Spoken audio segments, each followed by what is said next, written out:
You're listening to Eyes on the Ground. I'm Slade Ham, comedian, writer, explorer. I'll be your host. In stand-up comedy, there is a lot of talk about finding your voice. The conventional wisdom says it takes 7 to 10 years, but that's just to your first voice. Who we are on stage, or as artists in general, changes constantly. I'm definitely not any of the previous versions of me anymore. My guest on this episode has reinvented himself multiple times. Billy D. Washington is a stand-up comedian, but also a playwright and a musician. He's been a cop, a VH1 VJ, a guest on The Late Late Show.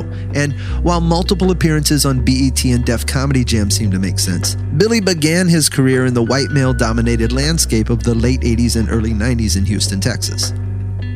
Clubs, colleges, corporate shows, Billy has now found his way into them all. And that only happens when you are self-aware enough to evolve. We'll track that journey and look at some of the bigger shifts. But Billy did something in the beginning that was unique. He pushed against the status quo of what black comedy was. What would make someone do that in the first place? When I figured it out, like I had to go to the open mics, and I went to the shows and stuff, and I became a student of it. And I think with anybody, like you can't just get up after a few shows and then go, I can do this, and then know who you are on stage. But the more I watched and the more I performed, I realized that a more comfortable position for me was to compete, because I didn't like the way that black comedians at the time were being viewed. It was like, most guys were, and I hate to use the term, but it is what it is. They were like novelty acts. They would paint the African American experience as a caricature for white people to laugh at. And there was a lot of pain there. And it was cool for the white comics to, ingratiate those comics because it was non-threatening. It didn't really step on their toes. But, when I worked at places like, Spellbinders and the Laugh Stop, and I saw, what they really responded to, what these audiences, and they were mainstream audiences because there weren't many black people like going to comedy clubs back then.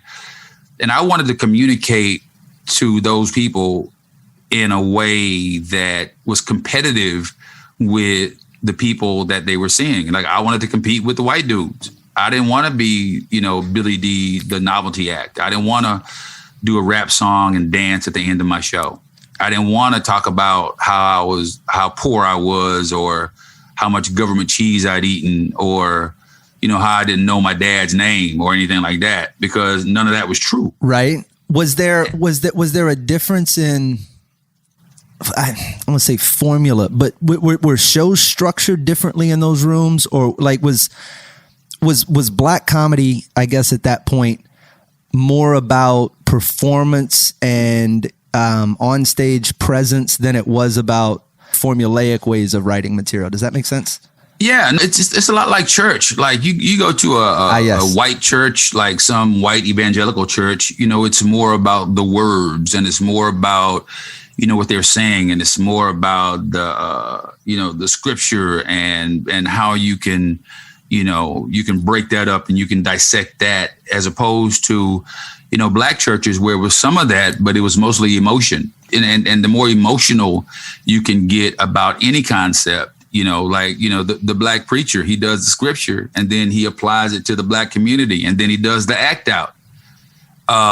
And that's kind of how it was. The structure back then for black comics would be to come up with that, or, it just wasn't a lot of original stuff happening back then, Slade. I mean, I wish it was different, but it just wasn't. Like, from my experience, I just don't remember any black comedians locally that stood out to me as being like super original. I remember them being good at what they did. I remember them making people laugh, which is their job. I remember them doing their job well, which isn't a wrong way to do it, but I just didn't want to do it that way. Taking those elements from the mainstream rooms and some of the comics you were sort of exposed to, did that make you a stronger comic in black rooms, or when you did BET, being able to pull some of those elements that weren't necessarily being seen in the black rooms at that time.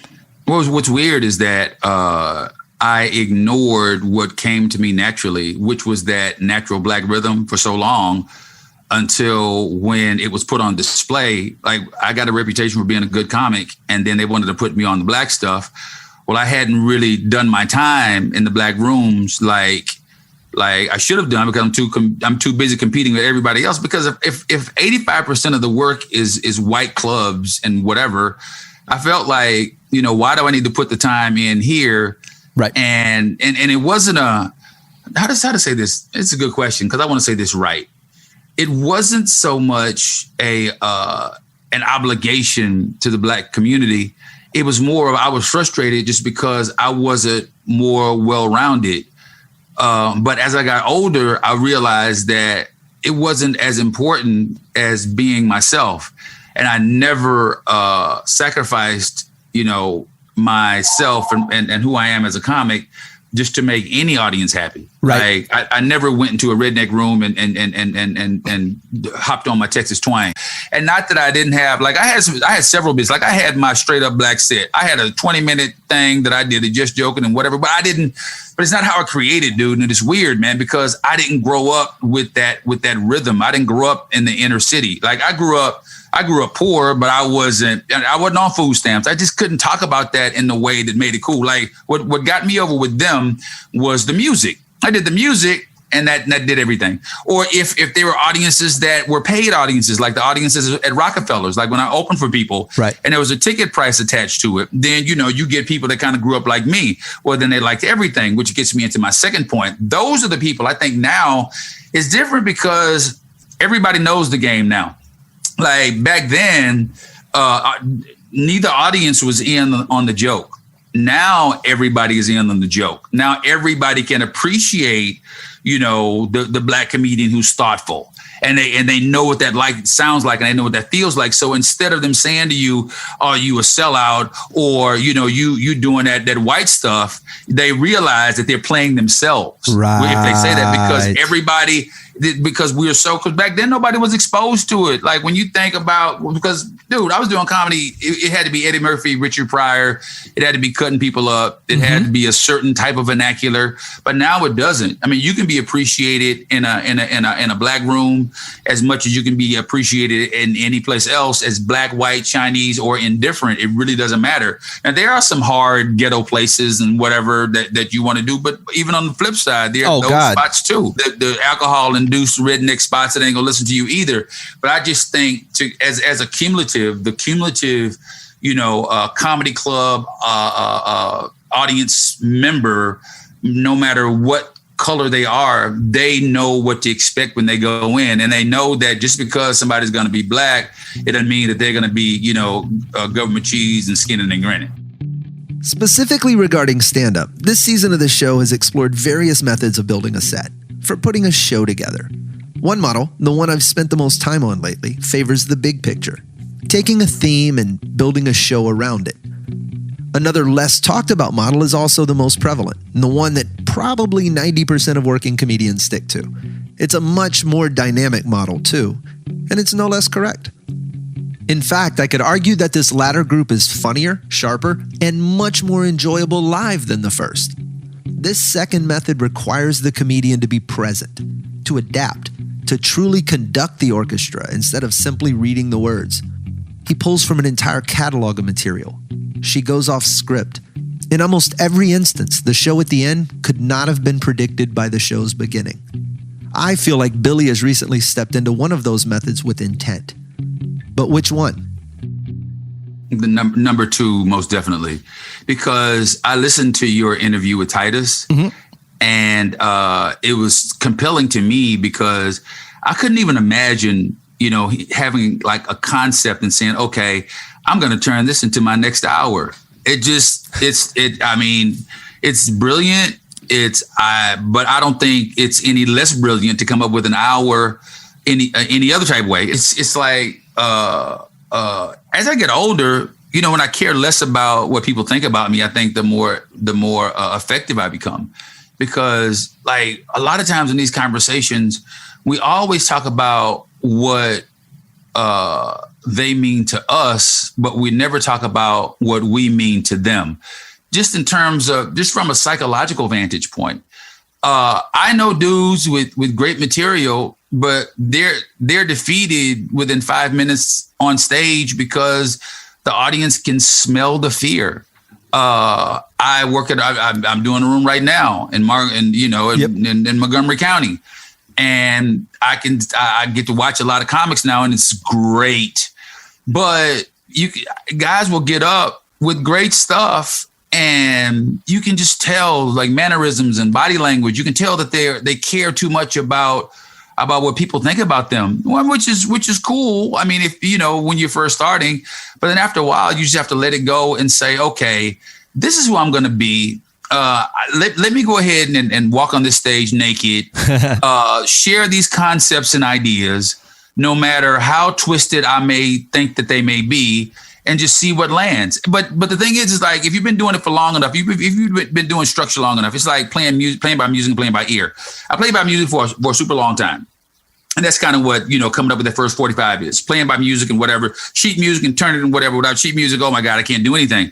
But when I put away the sheet music and I started playing by ear, I learned 3 chords at a time. Learned 3 chords, and then that went to 6 chords, and then now I know the accumulation of chords. And now I get on the piano. I just play what I want to play. And I hate people to come up to me and go, "Hey man, do you know?" No, hell no. Even if I knew it, I wouldn't play it, because what I'm doing right now isn't for you.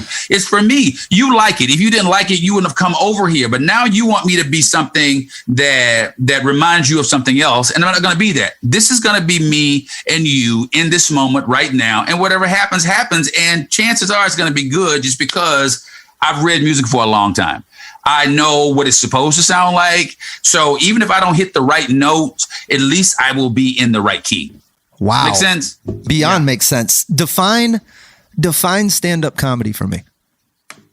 Oh man, I mean, it's like, for me right now. Yes. And that's why I asked. Tell me what stand-up comedy was to you before, and before can be when you began, but it can also be 2 years ago. I know you've changed dynamically and you've reinvented yourself multiple times. Kind of give me a little bit of what that meant to you before and why that definition is different now. Before, man, stand-up was impressing people and writing and performing towards a goal.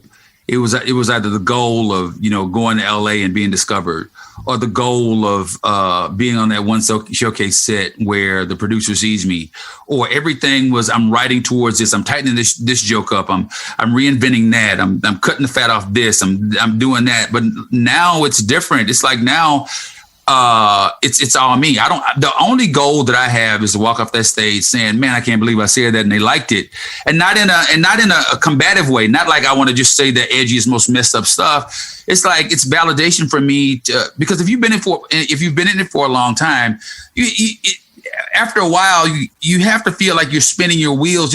Are you a stand-up comic, or are you an actor who wrote a script for yourself that you've just been performing over the years? Yes. But a stand-up comic is somebody, what it is to me is somebody who can go in front of an audience, sight unseen, no script, whatever. And somebody says, "Okay, tell me about your day."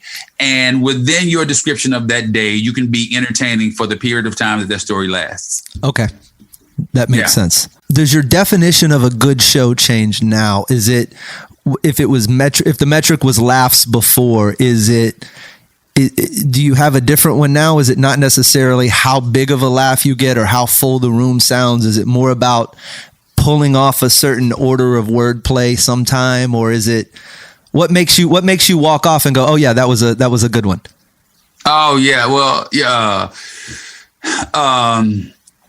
The variety of things, like you explained to me about a comic set earlier. If I can weave in some old stuff, like some structured stuff, some new stuff that I may have just written, along with some stuff that I just made up on stage, and they follow me throughout the thing, it makes me, it's a great set. I mean, if I leave and I feel like there has been some growth, if I feel like that I've done, virtually the same stuff over and over again, which I did for years, dude, I will not. If somebody told me, it came to me, a friend of mine, George Jimenez, mm-hmm. and hopefully he listens to this. And I've never told this story before, and it's dawning on me right now, but it's always been in the back of my head. I used to do the comic strip in El Paso. Did it every year. They'd book me. I'd come in every year. My buddy George, he'd always open for me. He'd come and he'd showcase for me and whatever. And so he was sitting there. We were riding around about to go to lunch. And he was like, hey, man, why don't we, I want to write a song for you. What are you going to write a song for me for? He's like, man, don't you get tired of doing the same songs? Whoa. And then it kind of dawned on me. I was like, oh, well, no, because that's what I'm supposed to do. I'm supposed to do, but he was like, but you're funny, but you aren't, but I see the same songs. And then I started to think, okay, who else is saying that? And then I'm big on the retinal activating system. Right. So when somebody says something, then you start looking for it everywhere. Then you're like, oh my God, that's what he meant when he said this. And when people say to me, I think it's a compliment. Oh, when people go, well, when you come, I come anyway because I know your jokes by heart. They think that's a compliment to you. And to some comics, it may be, but it is gut wrenching. Yep. And like now I pride myself on people come to shows. I don't care if it's one new person, even for the staff. I don't want to give the staff the same show twice. I want to be, and not that, again, Slade, I'm not sitting here saying that I'm just doing new stuff on stage just to be different. I'm saying that I find myself on the cusp of nirvana sometimes because I can get into a space where my brain is going and it's funny and they're reacting and there's this synergy between me and them. Whereas no, this isn't anything planned. Right. This is the universe of all things funny, like hitting me in the back of my head, coming out of my mouth, and it's connecting to this audience who wants it. You're a conduit. It's weird. Yeah, man. It's like this weird porn. Well, it's not even porn. It's like this weird one night stand where everything falls into place. To have a relationship is one thing. You do it over and over again. It's cool. But dude, you get that one night stand sex. Oh, where the rhythm matches the music, matches the temperature, matches just everything about it is in sync. Right. And they're like, we have other choices. There are a lot of other decisions that you made, but for this you're doing right now, we're going to give it to you. We don't know you. We have no idea who you are, but for you, what's happening in this moment is you're making me want to have sex with you. How much of an idea do you go up with when you end up on these tangents, which I've seen you do? I understand them. I know what's happening, but the genesis to an idea like that, I'm going to talk about this. Do you go up with any sort of exit ramp in mind? Do you go, this is worst case scenario, I can jump off here and go into something else? Or do you go, tonight we're going to talk about, and I don't know what's going to happen? Yeah, well, no, that's the exciting part though. And so I'm out of the nervous part of it, the nervous, what if they don't like me? Because I know that I have enough, right now in my career, my ankle holster is my main gun right now. Okay. But in my ankle holster, there exists a 30-year-old 357 Magnum that anytime I want to pull it out, I just reach down, grab that, and bang, bang, bang. Right. But my ankle holster, my small gun is what I go on stage with now. For example, I'll give you an example. This is something I just want to say because I want it to be important. I don't even, if there's a punchline that evolves organically within us talking, that's one thing. But just in terms of music, and I don't think anybody said this on stage, at least I haven't heard it. I think that when older people say that they don't like music that the kids like, it's not so much they don't like the music that kids like. They like music that reminds them of who they were when that song was out. Right? They like that. So it's like the new music is not, they can't attach to it. Has like no emotional connection. There's no emotional connection, but for the kids, it's all developing for them. They love the new stuff, and they're not going to like the new stuff in 20 years because what happens now is what that memory, everything that's like, there's something like when I hear September by Earth, Wind and Fire, yes, it takes me back to when I was a jazz musician and we played it and I learned it. And the first time it's a sweet place. I don't know what's going to be funny about that, but it's an interesting enough concept to be able to get in, that to draw people into it. I don't know if it's going to be, what song this year. I was thinking like, Megan Thee Stallion is probably the hottest song. You play Girls in the Hood, like people just go crazy. But the people that Girls in the Hood, what is it going to remind them of? Like, why would you want to be reminded of 2020? Like, you know what I mean? It's like in 2040, you'll be like, okay, that's going to take me back to then when my cousin got killed in a riot. This should be at the core of our everyday existence as artists. Structure and framework is only there to make sure we show up for work every day. Past that, who wants to be trapped in a box? Well, me sometimes. And probably you. And probably a lot of us who have adopted some form of identity that coincides with our careers. That's natural. It's a difficult thing, arguably impossible for some of us, to let go of all of the stuff we're expected to be and to go with what we really are. Is that too meta? I hope not, because it's not about letting go of being funny. It's about letting go of having to be funny a specific way all the time until it's no longer fun anymore. Billy and I moved toward another recurring theme on this season. Christopher Titus mentioned something similar to this next point in his episode, and Ali Sadiq quoted Billy directly, and I have taken it to heart.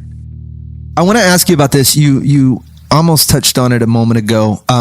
It sort of fits the philosophy I think you're taking on stage now. You said, if you're not going to be funny on stage, be interesting. Right. How does that fit into a stand-up comedy world that is focused on constant laughter and... But is it though? But is like 2020, is October 2020 about constant laughter? I don't know. You've seen these Netflix specials, like you've seen these HBO specials.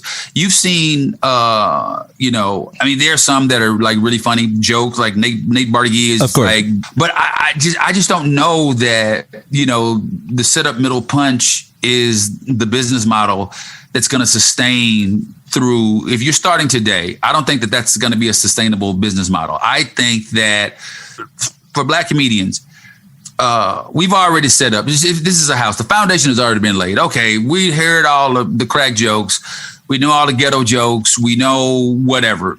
For women, okay, we know you're dating younger men. We get it.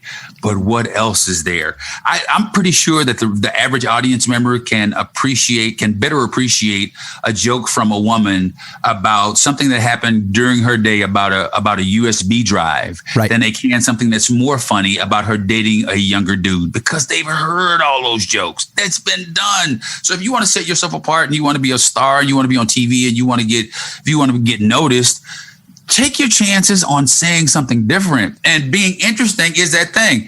And that's stimuli. It's not laugh stimuli, but the interesting part also is for a lot of people, they don't get the math of stand-up comedy, dude. They come and they want to be stimulated. I mean, we've both been in that audience and we've seen that person who didn't laugh like one time, but you can tell they were still engaged. Totally. And then afterwards they come to you and they go, I really enjoyed your set. They didn't say, man, you're really funny. They said, I really enjoyed your set. So, what's really more rewarding? Like for you to make somebody laugh and go, oh man, you stupid. or for somebody to come to you and say, you know what, we enjoyed you. I think that is a better compliment by far when someone says, you know what, I've never thought of it that way, than it is for them to go, oh man, I can't believe you said that.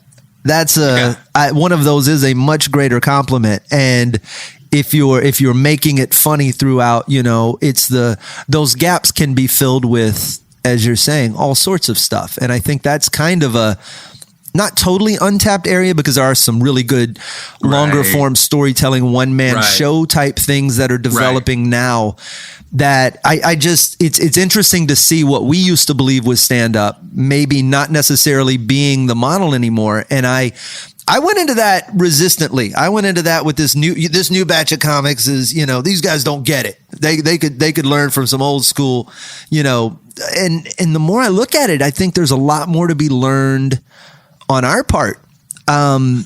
That reinvention, I think, is at your core as your friend. I've seen it so many times. You're not the Billy I met 20 years ago. You're not the Billy I knew 10 years ago. You're not the Billy I was friends with 5 years ago. Right. You've been all these different versions.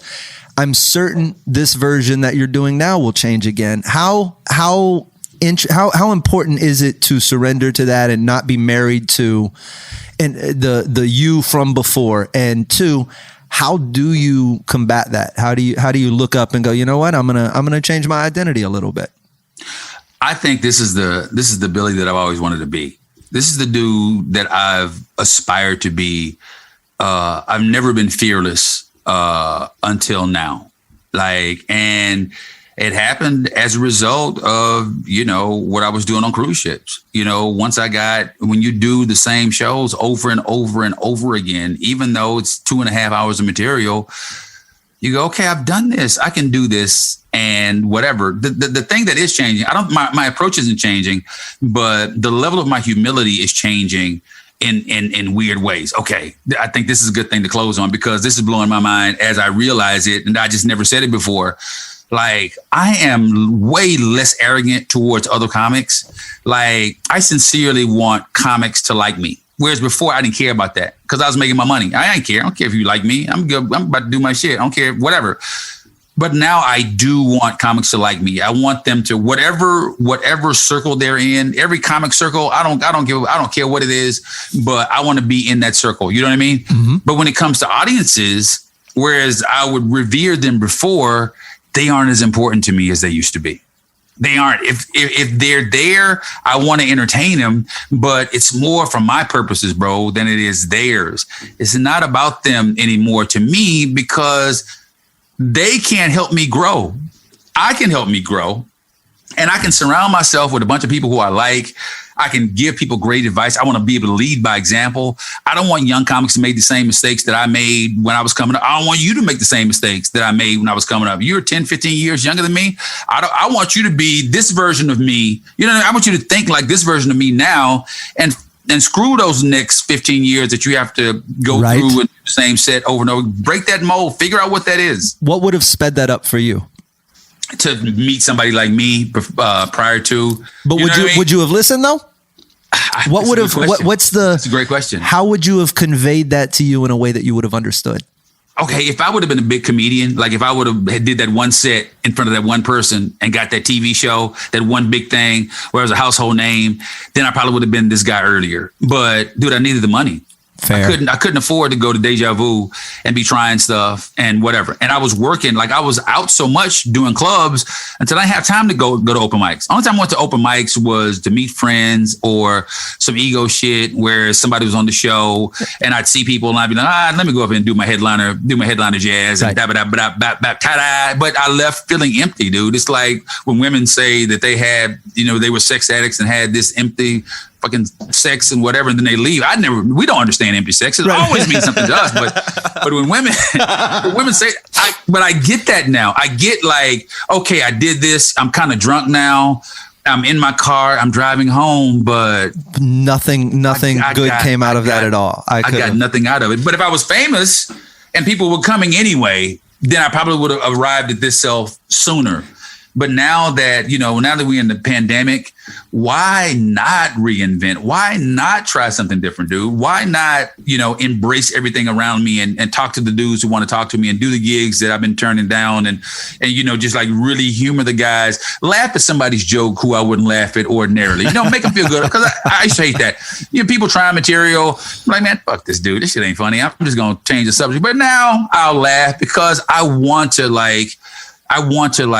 be a positive influence on somebody else's purpose, That's as an artist, isn't that the whole purpose of it, to do the stuff you love and not the stuff they want you to do? Yeah, man. And that's you've turned that corner, and I hope you never round another corner if that's what's around corners. You've found something magical, and I like watching you work the way you do now. It's been thanks, I think comedy is changing so much, and we're in that place where adapt or die tends to be, it sounds so so big and so terrifying. But the reality is, it's this isn't the club scene of the 90s and the 2000s. This isn't, the rooms aren't there. The rooms that are there aren't. They're not doing the same things we were doing when we started. And I think if you're just going to bang away at that one note on the guitar, they're not going to put you on their stage. No, dude. Unless it's something for something specific. Unless it's like a Christmas party for United Airlines, but if it's your show, it's in your venue, it's in your wheelhouse, your club. There's no reason not to try and grow as much as you can, unless, of course, again, unless there is a specific reason, a parameter has been set. But unless there's a clean show, then you do that. But even with my clean shows now, I'm all over the place. I am all over the place. And it seems that the fans come more because of it. And that's magic to have found. If you can get that, that's the perfect storm, isn't it? An audience that loves you for doing what you want to do versus what I thought they wanted to hear. Welcome to the fun part, Billy. Oh, man, I'm glad to be here. It just keeps coming back to that reinvention. What keeps us from that? What keeps us tied to certain ideas of ourselves?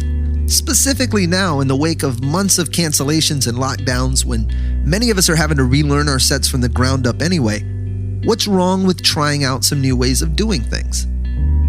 Because nobody says you have to pick just one. In fact, the best of our ranks have never settled at all.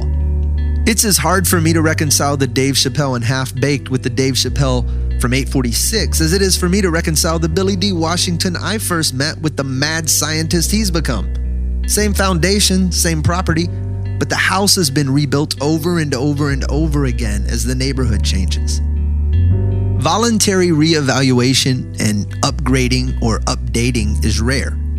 It's also not a panacea, but it is a hell of a way through the seemingly impenetrable walls of stagnation and burnout, and more importantly, over the wall that separates the old school from the new.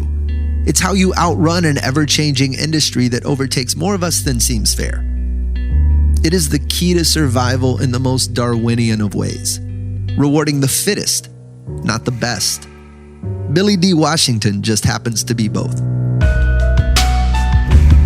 Find Billy's new album, The Washington Post, wherever you get your streaming music. Or for more on Billy D. Washington, visit billydwashington.com. Eyes on the Ground is produced by me, Slade Ham. Additional production and music provided by Brian Carrion. To support future projects like this, please consider contributing to my Patreon or subscribing to me on all things social media at Slade Ham. SLADEHAM.